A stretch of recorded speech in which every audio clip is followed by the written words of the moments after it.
the rays of God project into the millions of humans and objects. The projection is 9 main parts.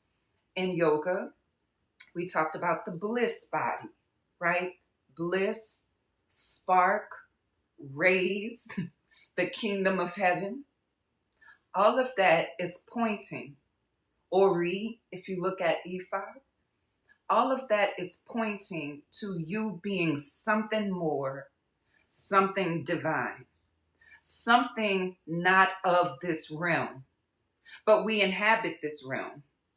There's a scripture that says, be in the world, but not of it. Don't be conformed to it. What does that mean? That's why we're doing the teachings to learn in greater and greater degrees how to stop doing that. The answer is not withdraw and isolate. No, the answer is to become bigger and greater than and participate as the creator that you are, as the light of God that you are. You remember when we were small? I don't know about y'all. We used to sing that song, "This Little Light of Mine, I'm gonna let it shine." There's a scripture that says you don't light a candle and sit it under a table. No, you put it on the table. And a city is set upon a hill, to be seen, to create, to become. So when we're talking about purpose, that's your favorite childhood song. When we're talking about purpose, we need to come away from this idea of, I'm lost, I don't have a purpose. Here's your ultimate purpose. To realize to greater and greater degrees your divine spark and live from it and create from it and relate with it, from it, through it. This is your purpose. And there's no greater purpose than that. So sometimes people, when they talk about purpose, they're talking about career, or they're talking about the role they play in the collective. But if you focused here as opposed to out there, that would be revealed real simply, real easily. But we are taught instead to look outside.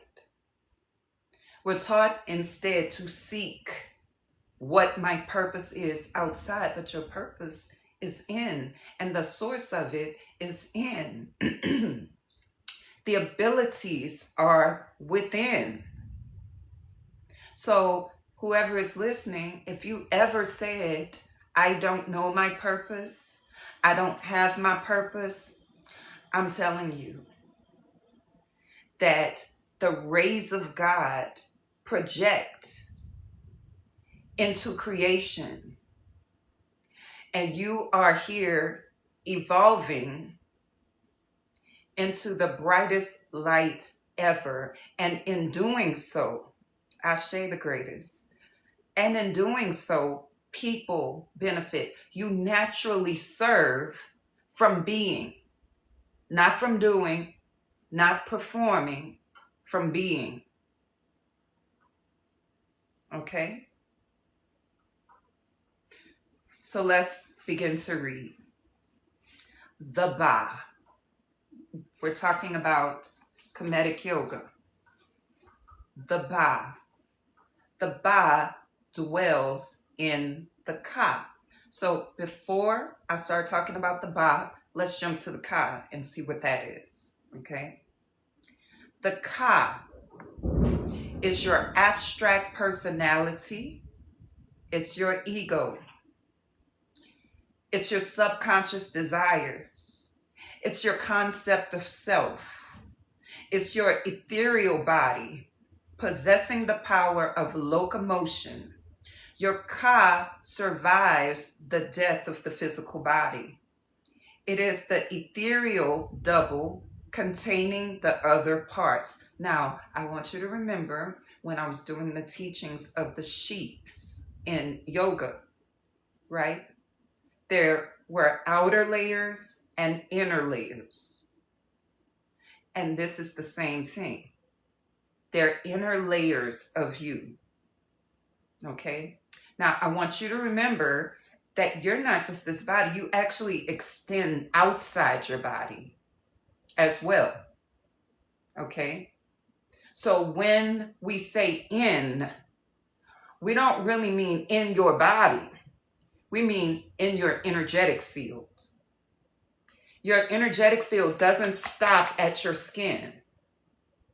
It extends beyond. Science tells us that also, just in case we were like, well, I don't really know that's true. Well, if you're a scientific mind, then you can research that. Your electromagnetic field extends outside of your body. You're bigger than this body. You're bigger. If you could see yourself as a being, including the part of you that you can't see, if you could see that, you would see that you are gargantuan. You're like a giant. That's the words that we have for it.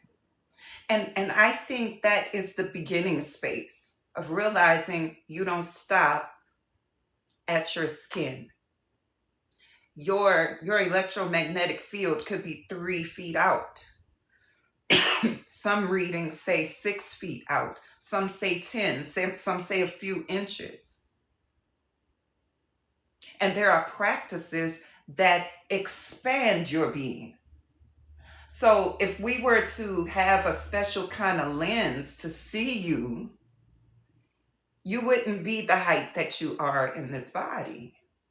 And I want to stress that.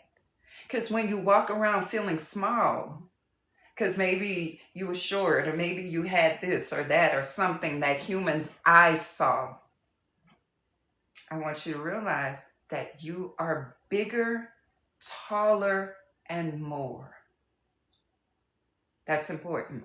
So the Ba dwells in the field of the Ka. You're going to have to come away from seeing yourself as just a body to really get this. Because then you're going to be thinking, I really mean in your body. Listen, if someone were to cut you open and open you up, you're not going to find the bliss body. You're not going to find the Ba or the Ka. You're going to find your organs. Why? Because we're talking about within your field. You are an energetic field. You are a force of nature. You are an emanation of God. Thank you, how she trades. And hey, 64. And I'm not trying to gas you up. I'm trying to tell you what you are, because you're so focused on who you are. And when who you are is diminished by others or by your performance, you get real small.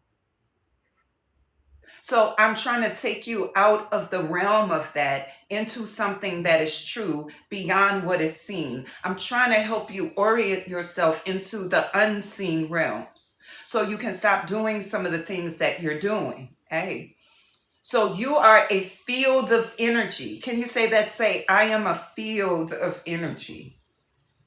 That doesn't stop at my skin. It includes my skin and my body. You have layers, outer layers, and you have layers in. And it just so happens that this body layer is matter and it's denser.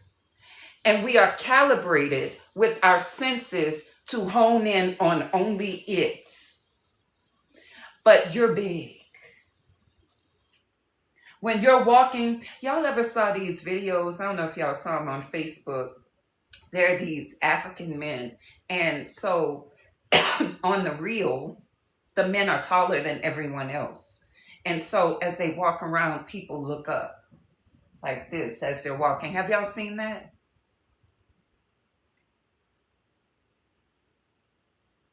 Have y'all seen those? It's this trend, right? That's you. That's you.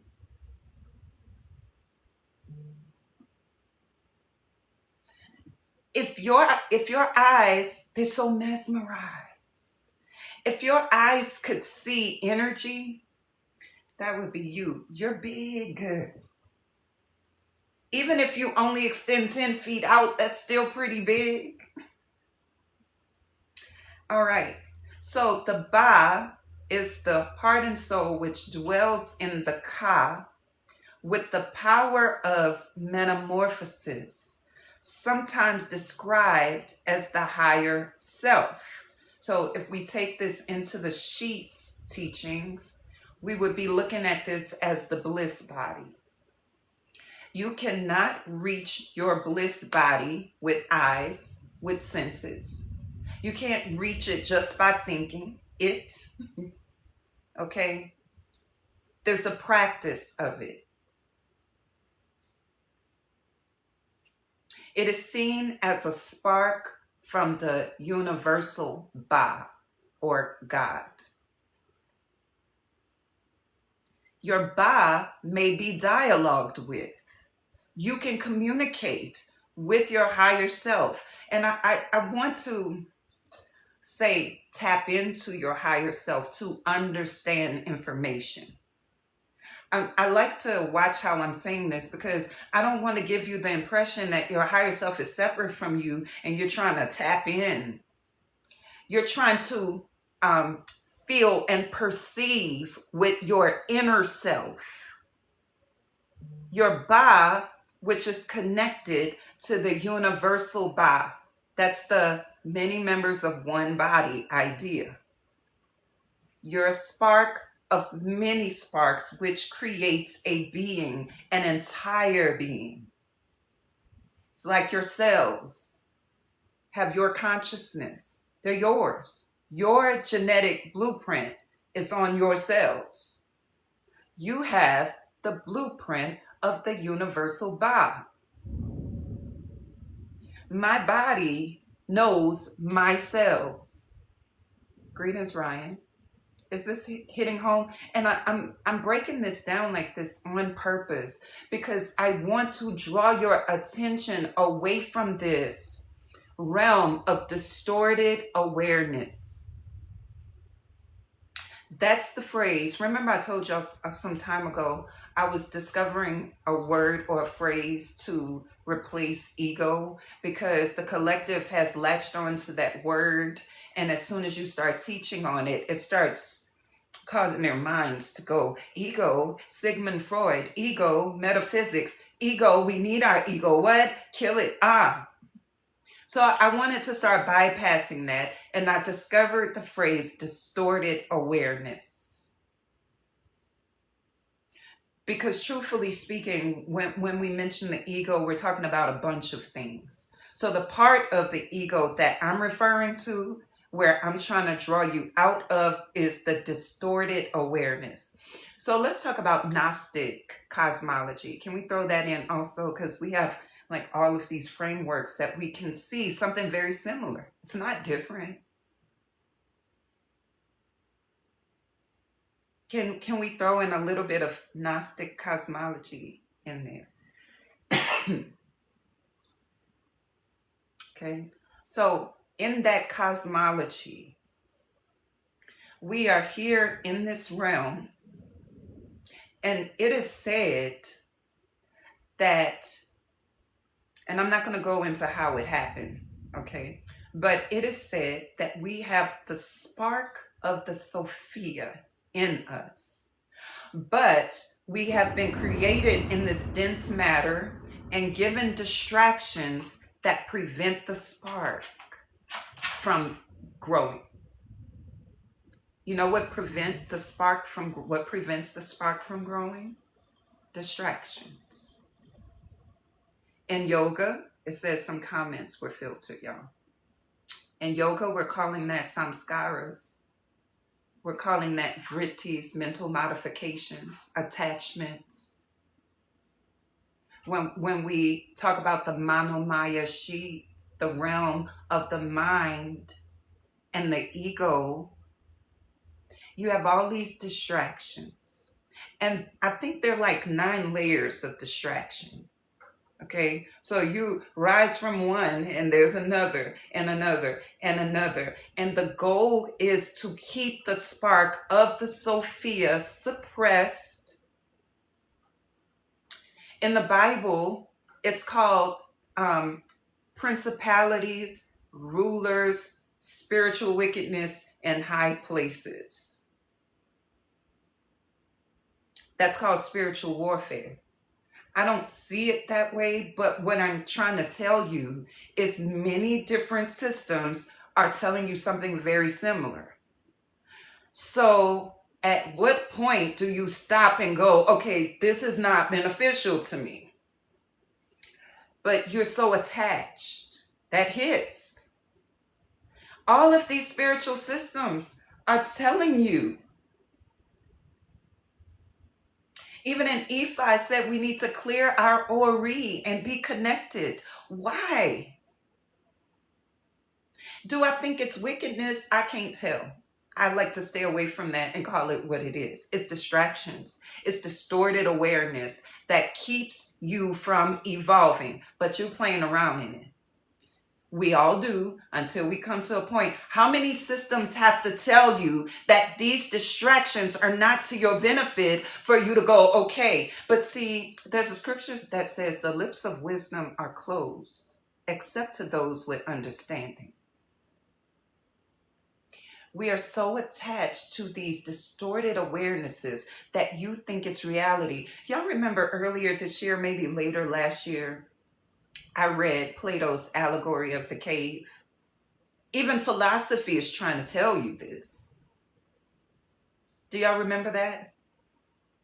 And I want to refresh your memory because I think it's appropriate here. So real quick, imagine all of us, you, me, all of us included. We're in a cave and we've been in that cave since we were born. You're welcome. Since we were born, we were in that cave. And not only were we born in the cave, there's a back wall of the cave and we all face it. We're all chained together and so are our necks, so we can't turn. So all we ever do together is look at the back of the cave. Y'all got that picture in your head? And I'm going to make this short because I got a client coming up at 9:15. Y'all don't let me lose time.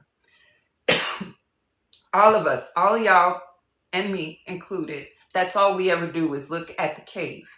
Now, there's a mouth of the cave behind us that is open and the sun shines in. You see the shadow back here on my blinds? It's like that. So we are looking at the back of the cave wall and all we see are these different shadows passing. We never saw the real thing. We only ever saw the shadows. That's our reality. The world is shadows in our reality. And so we sit there and we say, yeah, you saw that? Yeah, me too. Ooh, that's big. It is. Yeah, I saw it too. You saw that? No, I missed it. Watch, it's going to come again. That's all we talk about. Because that's all we can talk about. Some kind of way, I get free. Some kind of way, whatever the way is, okay? And I start making my way toward the mouth of the cave. First, I turn around and the light is so bright, it hurts my eyes. So I'm like, oh my God, what is this? I'm disoriented. I make my way to the mouth of the cave. It's bright, the sun is, and I start seeing all these figures. What is this? I see real horses. I see real people. I see birds. I see camels. And it's nothing like what I was looking at on the back of that wall, the shadows. You see that shadow back there? That's all we ever saw. That's how we grew up. And that's how we stayed. Because the shackles kept us looking that way. The shackles are the distractions. We all have them. But if you manage to realize that it's a distraction and why the distraction is there, then you could desire something else, right? I get out there and I'm like, oh my God, there's a whole world out here. None of them know. I'm going to go back. I'm going to tell them. So I make my way back. Oh, the darkness now. I'm getting blinded by the darkness because it's so bright out there. But I got to come back to tell y'all, look, I know y'all never turned your head before. I know you never seen this before. But I'm telling you that the stuff that's on the wall, that's not what's out there. And you're like, You know what's going to happen? In Plato's allegory of the cave, they started getting upset. They said, this one, he went outside and whatever's out there blinded him. It ruined your sight. You're delusional. And they forbid anyone to listen to that person because they said, if you listen to them, you see what happened to their sight. They're coming back talking this gibberish. You know what's real. You see what's real. It's what's on this wall. Now imagine, I'm like, that's my friend. I grew up with my friend. I'm going to tell my friend, you gotta come with me. And the friend is like, no. They said it's gonna ruin my eyes. No. This is what's real. You crazy. Put the chains back on her. That's what goes on every time I come on. And I give you these teachings from different frameworks because I want you to understand that this ain't me wanting you to be like me, because I've heard that before. You just want people to be like you. Everybody's not like you. Nah, I just want you to stop looking at the back of the cave. In fact, I'm the yellow crystal sun. I'm here to enlighten you that there's more than what you've been looking at, but you get afraid, and that fear is a mental distortion. That resistance and identification with your ego is a mental distortion.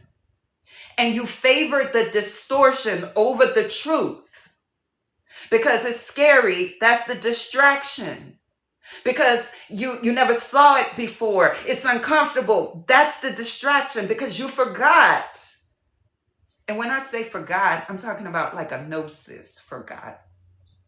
You can no longer feel the truth because the distractions are too big. I need this. I need that. No, I'm this. No, I'm that. You're this. Separatism. The ego wants to start separating you from the enlightenment that says you are the spark. You're the creator. You are the God that creates this reality. You see, the distractions want to keep you separate from that. Because there's a whole cosmology behind it and many different religious systems. I don't take it personal because it's not about me. I understand the lay of the land. I've grown to look at the movie Matrix different. That's a topic for another day. But what I do want to say is my favorite scene, I always bring it up because it's so relevant. Morpheus and Neo, they go back into the simulation. And if you remember, they're like on this busy street, looks like New York or something. And the lady with the red dress shows up. And Neo is just like, and Morpheus is like, pay attention. This is distraction. You got a purpose. And you come in here looking at the woman with the red dress because you are convinced of your senses. Your root chakra is out of balance. That's why her dress was red. Representing a lower frequency. Lower frequency is not bad. It's descriptive. It's comparative. So you can know where you are. See, if you don't know the difference between a low frequency and a high frequency, if you think a low frequency is high, that's like you still looking at the back of the cave. And your ego keeps you looking at the back of the cave. Your ego is not designed for evolution. It's designed to help you live in this realm. And that is how you are tethered and trapped energetically and spiritually to all these distractions, all these offenses. And we are all here and responsible for waking up. Information does not wake you up. It's a step. But it's that moment that the information hits the spark and that fire starts inside, and fire refines. Fire alchemizes whatever is touching it. Fire burns away When that knowledge hits your spark, that's the waking up. You start shifting. You start becoming. Your nature changes. Your orientation changes. The way you see the world changes. Therefore, how you think changes. Therefore, how you react changes. And how you create changes. And how you relate changes. It's not the knowledge that changes you. It's not the knowledge that wakes you up. It's the knowledge hitting the spark, and then you begin to remember. That's the gnosis. The gnosis is not realizing you're from another star system. The gnosis is not realizing you're a spirit having a human experience. The gnosis is not being able to talk intelligently about Baka and all of this. That's not the gnosis. That's the door, or a door. The gnosis is when that spark comes alive and there's the transformation. And you begin to experience something beyond, yes, gnosis, beyond the manomaya sheath, beyond the ka, beyond the ego, beyond the body.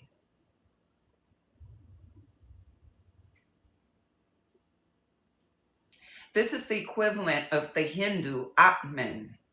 It is the indestructible, eternal, and immortal spark of life. You have an R in your ba, part of your being, like your arm, part of your body. Your ba, part of your being, is indestructible. So if you were being distracted from your indestructible nature, and somebody told you that, would you still want the distraction?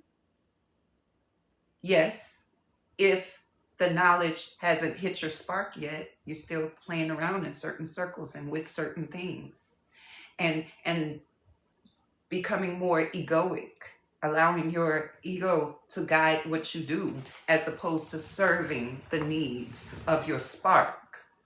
If you know that you have a spark, and I'm talking about gnosis because a lot of people say, I'm God.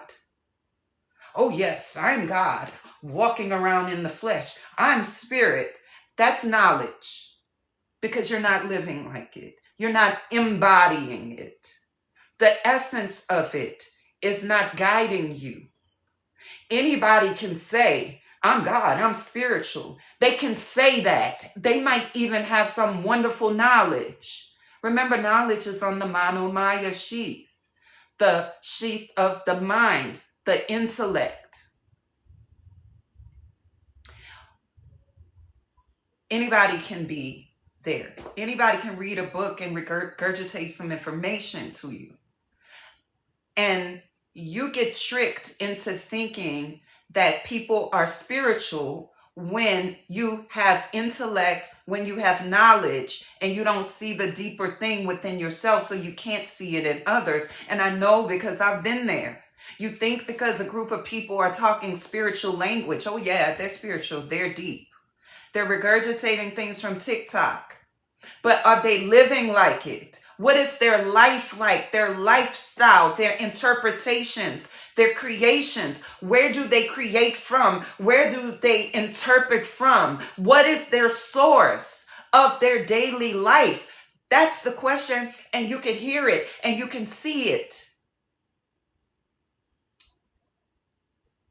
If you knew that you had this indestructible, immortal, and I'm talking about gnosis. When I say no, I don't mean you can tell me what I just said. When I say no, I don't mean that you can teach it to someone else through the words. When I say no, I mean it hits. And it causes change in a deep way. And you're going to have several awakenings. It's not just one time. The one time hits you right? And opens you up to more. And the more you practice, the more that spark grows. The more you practice, the more you become the spark rather than performing the spark.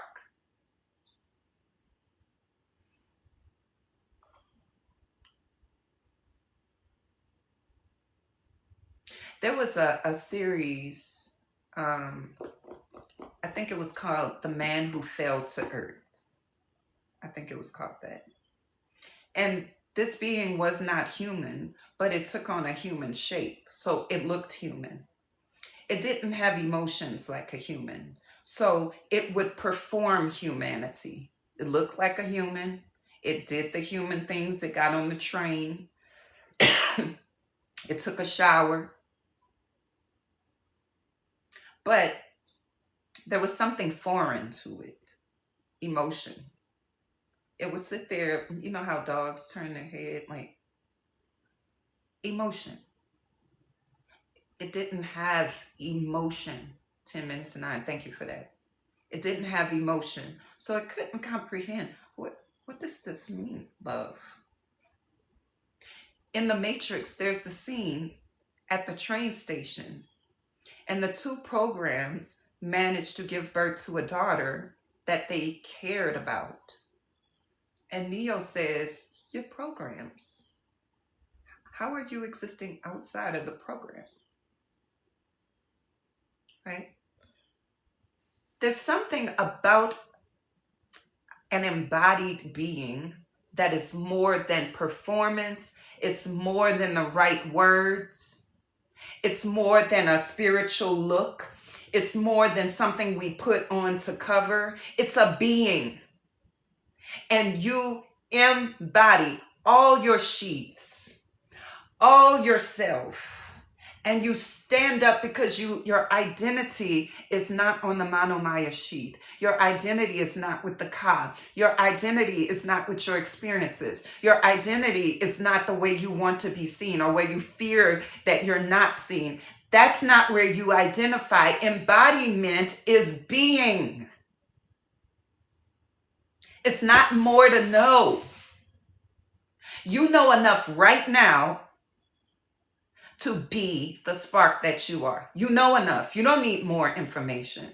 You need that information to seep through your different layers so that you live from those layers. There's some people who do not live from their bliss body. There's some people who do not live from their wisdom body. They live from their minds, their ego, their conditioning, their sight, their senses. So they embody that. They see the world from that framework. They feel according to that framework. And they all say the same thing. Well, you have a right to feel like that. They insulted you. That's what I mean. They embody that.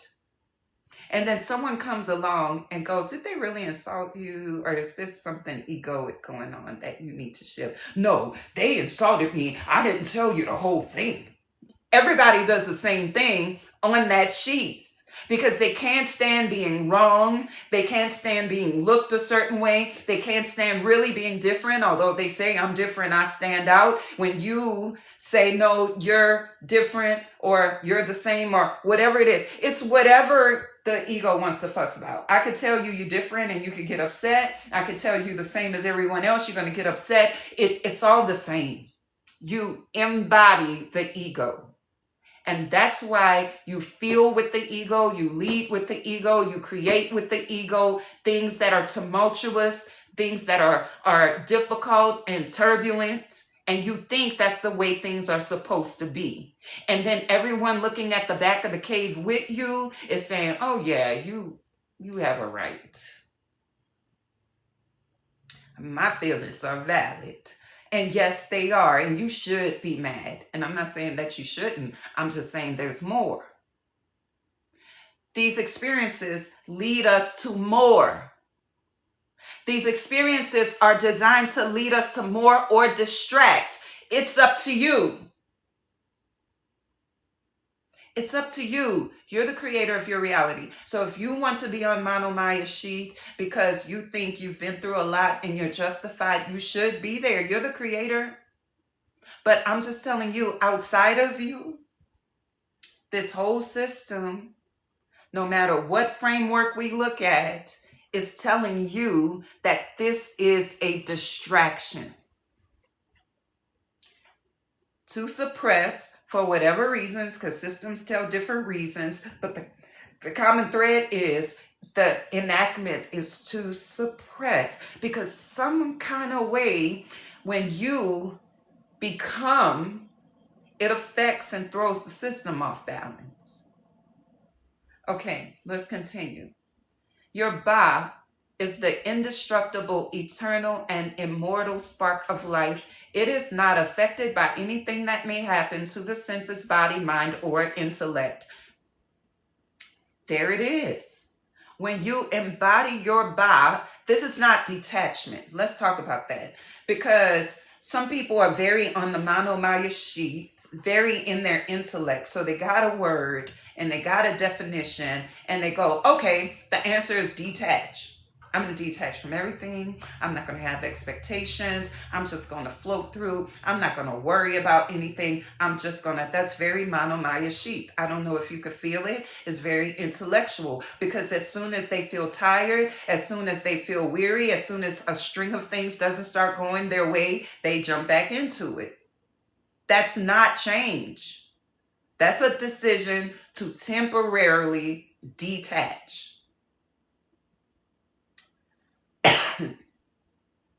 You're doing that because you don't want to feel. That's not what spirituality is talking about. Non-attachment and detachment is coming away from these distorted awarenesses. It's coming away from these egoic tendencies. It's coming away from the distractions that all the systems are telling you are there.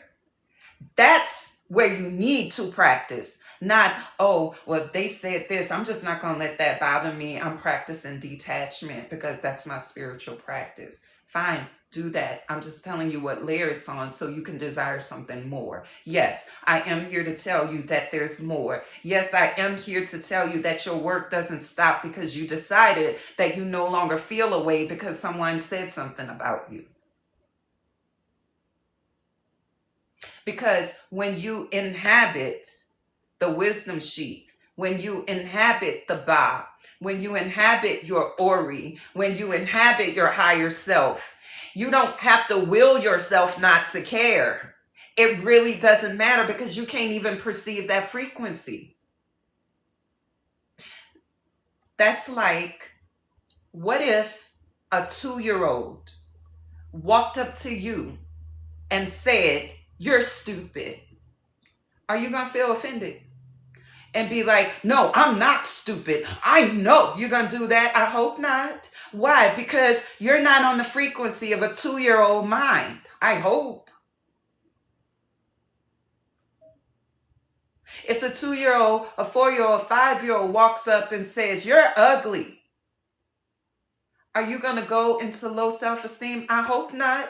But if you do, that's telling you where your frequency is. My point is, if a lower frequency comes and says something distorted, which seems to be ridiculous, if you're not on that frequency, it's not going to bother you. You don't have to work not to care. That 2-year-old could call you stupid every time the 2-year-old sees you, every day and all day. Are you going to start thinking you're stupid because the 2-year-old said it?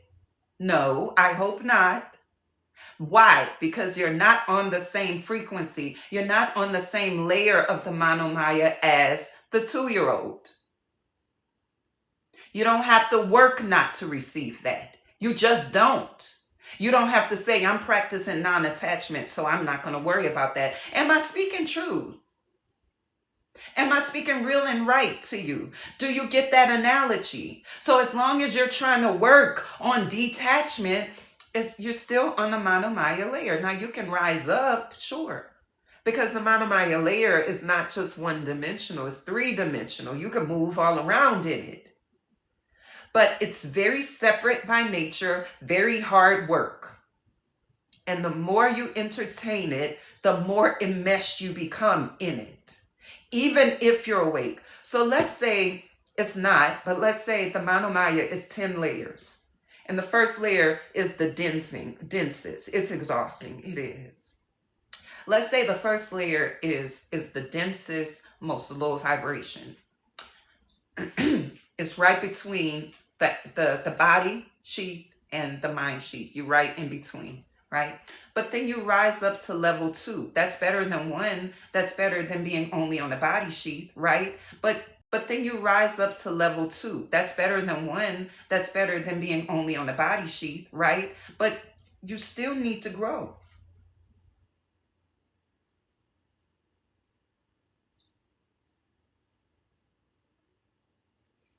My screen froze for a second. You still need to grow.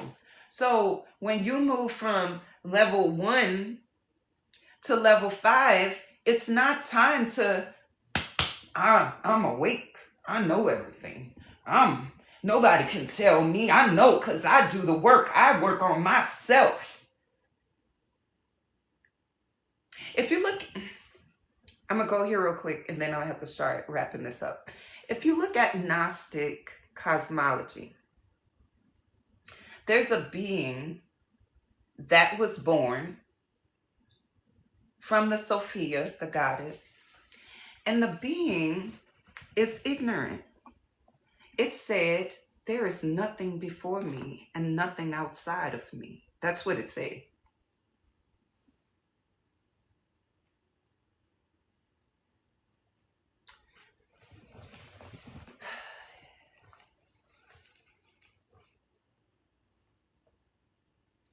Completely unaware that there's anything else. Ekali, completely unaware. It said, there is no God before me and there will be none. This being is ignorant of its beginning, which is the Sophia. And so it goes, and I'm gonna create a world that serves me. So Sophia puts her spark in everything that this offshoot creates as salvation. So this being creates layers upon layers of distraction because it wants to be served only. The one problem is Sophia has the spark, but this being is ignorant from where it came and it's ignorant of the spark. So the sparks start making decisions differently and the being acts to suppress, send more distraction because I am all there is. And it's not true. We could put that in a lot of shapes and forms. Thank you. And the shape and form I want you to put it in right now is realizing that your Ba is indestructible. It's greater than time. It's greater than matter. It's greater than situations. You are. I just told you, remember? You don't stop at the skin. You are all out here too. But if you don't know that, you think you're just this. And you think you're just your ego.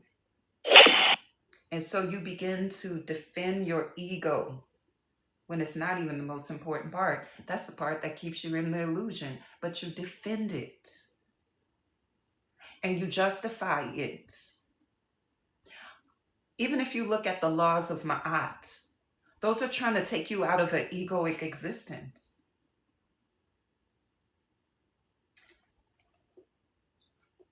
It is not affected by anything that may happen to the senses, body, mind, or intellect. So let me ask you a question, because I really got to wrap this up. Let me ask you a question. If you are affected by your senses, body, mind, and intellect, Are you embodying the Ba? If you get upset about what people say about you and how they see you and they don't know, where are you? Are you embodying Ba? Mm-mm. Hey, Snooky. Ba? No. You're not on the vibration of Ba. You're on the vibration of Ka. Mm-hmm. And you need to know that. So that when you're experiencing these contractions and offenses and distractions, you need to say to yourself, I'm embodying my Ka. My Ka is part of me. I need it, but I need it to elevate. That's what I want you to do today. When you begin to see what's really important, when you begin to see what's really important, you embody that. What does that look like? The stuff around you is going haywire, just off the chain. People are saying stuff, doing stuff. It feels all over the place. I want you to remember that you are more than that. Yes, this is going on. And in my car, I have real concerns. Also, see, that's the embodiment. Also, for example, let's say I'm doing something and my arm hurts. Is my whole body disabled because my arm is hurting? No. Also, I have another arm. So if your shoulder is injured, you'll begin to become you have a lot of dexterity in your other hand. I'm not just this arm. That's not all I have. People will start using their feet. You have seen people write with their feet. On TikTok, I've seen a woman cook and chop vegetables and all kind of things with her feet.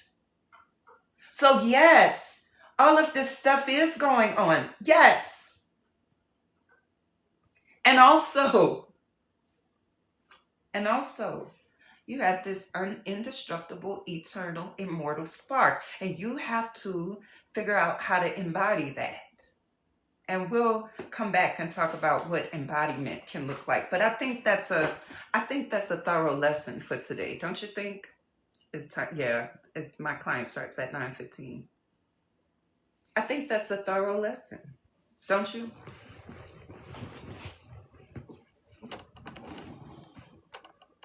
Don't go for the illusions, y'all. We're all growing. We're all elevating. But there's one thing we need to do every day, all of us, myself included, right? Is remember, and also, hey, sad face, and also, yeah, this is going on over here. I'm not going to turn a deaf ear to it and do some positive thinking like it's not there. No, it's there. But when you do positive thinking and you try to affirm your way out of something that's real, it doesn't work. You know why it doesn't work? Because that's like you thinking that this is the only experience you have and you're trying to ignore it. But I'm trying to tell you, and also, you have an indestructible nature, an immortal nature. This is not just fluff. And also, you're going to let yourself go down the drain because this over here? It's like deciding that because my rotator cuff is torn, I can't walk. Because my rotator cuff is torn, I can't use my other hand. I have to lay down until my rotator cuff is better. And I just want it to get better so I can walk. When you don't, and you're not realizing you got legs in another hand. That's what that's like when stuff is going on all over here and you get excessively identified with the Ka and the distorted awarenesses. That's what you're doing. Forgetting that you have the whole rest of your body to assist you. I'm going to put this arm in a sling and I'm going to start using my left hand. Take up your bed and walk. I believe that in that story, when Jesus walked by the person who needed to be healed, he asked them first, do you want to be well? You see that? He didn't just walk up and say, take up your bed and walk. He said, do you want to be well? You know what the person said? The person didn't say yes. The person said, I do, but every time I try to get in the water, somebody steps in it before me. Disempowerment. And then Jesus was like, well, let me take away the distraction for you, because I'm in front of you, the healer, and you're telling me about who steps in the pool. Let me take away the distraction. Get up and walk. Take up your bed and walk. Now it's on you. Okay? Take up your bed and walk. Ashe.